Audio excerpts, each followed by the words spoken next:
পাপার birthday complete হতে মানে 1 ইয়ার কমপ্লিট হতে আর কয়েক ঘন্টা বাকি। এটা হলো আগের দিনের।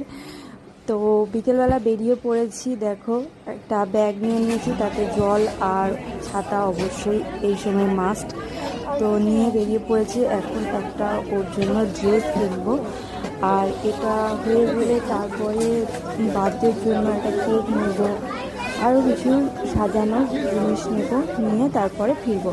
তো দেখো এখন মলে চলে গেছি, এখন ড্রেস দেখছি আর ওর জন্য একটা খেলনা নেব। এই যে কালারিং সেটগুলো হয়, তো এর মধ্যে থেকে একটা নিয়েছি, দেখতে পাচ্ছ হাতে নিয়ে নিয়েছি অলরেডি।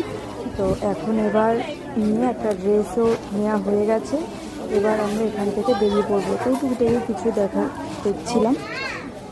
চলো এখানকে আজকের মতো এখানে রেখে তো নেক্সট ডে দেখাই। নেক্সট ডে এটা হচ্ছে পুরো মর্নিং। তো এখন